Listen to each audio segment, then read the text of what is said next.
Hello, this is Beth with Salida Circus and today's balloon tutorial. Today we are learning the balloon giraffe. This is a good one to learn after the dog. It involves a lot of the same elements and just has a different face and neck. So for today's tutorial, you're going to need one 260 balloon. If you're making a giraffe, yellow or orange would be good, but you can use any color you like. And your balloon pump. There is also the optional balloon marker. You may want this especially for the giraffe because the giraffe has spots. So first I'm going to show you the balloon quickly and then we're going to do it slower together.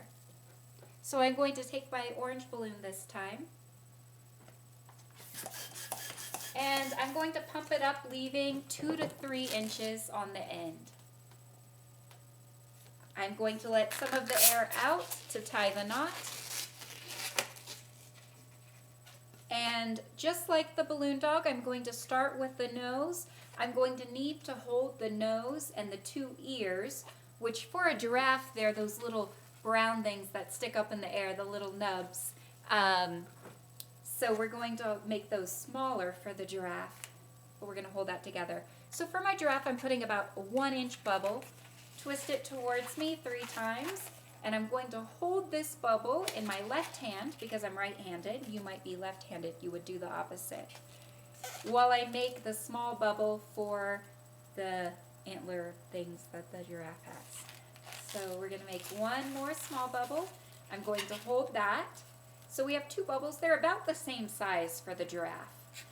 And then to make the other bubble for its ear, antler type thing, we're going to fold it over and twist them together about 3 times towards me. And there I have the face of my giraffe. Now that the pieces are connected, I don't have to worry about it unraveling.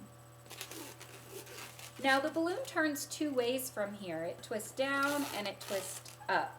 So to help with the neck, the way the neck naturally twists, I'm going to go ahead and keep it twisting down and choose a good length for my giraffe's neck.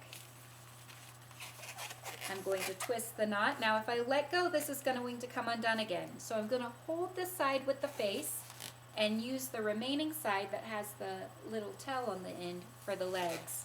I'm going to do about 2 inches for the legs and twist it together into my bubble by holding it and twisting it towards me about 3 times. I'm going to leave the body and twist it. Now again, this could unravel, so I'm going to hold the remaining part of the giraffe and just twist in the tail. Now I might have a little extra on the end, so if I do, I'm going to push it forward, but it came out just to about the end for me. And then I'm going to shape his face in the right direction. And there I have my balloon giraffe. Now you could use the Sharpie to draw a face or spots or whatever you'd like to draw in your giraffe. But first let's do it together. This time I'm going to use purple. You can get out whichever color balloon you like. And your balloon pump. And we're going to blow it up, leaving about 4 inches in the tail on the end. So right there, that looks like less than 4 inches, so I'm going to let air out of the nozzle until I'm at about 4 inches. And there we are. And now to tie my knot, if you didn't let air out for the 4 inches, you want to let more air out here so that you have a nice long tail. But because I already let air out, I don't need to do that for the tail, so I'm just going to tie it. And now we're going to make the face. So here I have my nozzle, that's going to be the nose. I'm going to pinch about 1 inch on the bubble. I'm going to hold this bubble. You're turning it towards you, the big part towards you, about 3 times. As you're holding this, you're going to pinch another 1 inch. So I have this one in my left hand, and then with my right hand, I'm pinching the new bubble and twisting the long tail towards me 3 times. So I have 2 bubbles, and I'm holding it all together. If I let go of this, everything will unravel. So I'm going to turn it upright so I can start to see the face. This is the nose in my hand, and this is one of the antler ears. So now we're going to twist this down so that the 2 ears are the same size, and twist it 3 times.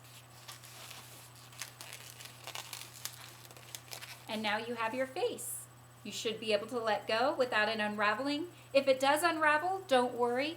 Pause the video, rewind a little bit, and go through it again. Okay, so now we have 2 options for the neck. One way it turns upwards, and the other way it turns downwards. It's more natural for the neck to go down like this, to look like the neck of the giraffe, so we're going to do that. And pick out maybe about 8 inches or so, right about here, for the neck. And then we make a bubble by turning the rest of the balloon. We're going to leave the headpiece in our left hand and turn the other hand about 3 times. Now we're going to fold over the balloon to make the legs, about 2 inches on each side. I'm going to leave this part straight. I'm going to hold it all with my left hand while I use my right hand to twist tight where the indentation is and twist it towards me 3 times. Oop, that's what happens if you don't twist it enough times. So we'll do 1 time, 2 times, 3 times. Let's see if it stays. There we go. Did yours stay? If it didn't stay, it's okay. Back up a little bit and start again. So we're going to turn the neck forward and pinch off again for the body here. It looks like I'm getting near the end, so I'm going to do 2 inches for the body this time, just to give enough room for the tail and the legs. So I'm going to turn it towards me. If I let go, this is going to unravel, so I'm going to hold this in my hand and bend the tail bend the 2 legs here using this hand. So you have the part you already twisted, and then you're going to squeeze there to hold it all together and turn it 3 times towards you. Alright, so now you have your legs. It didn't unravel, so that's good. Now my tail still has a little bit of space here. So this is what I was talking about in the last example, where we're going to push through the tail to kind of even it out. I don't quite have enough, but that's a cute tail for my giraffe. So we'll leave it like that. You could shape the neck a little bit if you feel like you want the neck to be curved more up or down, whichever direction you want the neck to be. And now you can use your Sharpie to draw the design on. This one also takes quite a bit of practice, so you should do this a few times in a row just so that you have this down and can move on to the next level of balloon twisting. So there's our balloon giraffe. Since you guys have been doing this a while, I wanted to show you a metallic balloon. So they make metallic balloons now that have this really shiny nature to them. You can tell even more in person. And so this is a metallic gold giraffe. I also have other metallic colors I'll show you in other episodes. But right now, here's the metallic gold giraffe. The reason I said that the metallic colors are more for advanced people who've been practicing is because the metallic balloons are very thick. It takes some extra thickness to create this color. With the thickness, they become harder to twist, and they give less leeway for air to move through the balloon, and they're more likely to pop if you haven't practiced very long. So there's the metallic balloons if you're ready for them, and hope you guys are having fun. I hope to see your videos or your photos, whatever you have to send me, any questions you have. Here's my email address.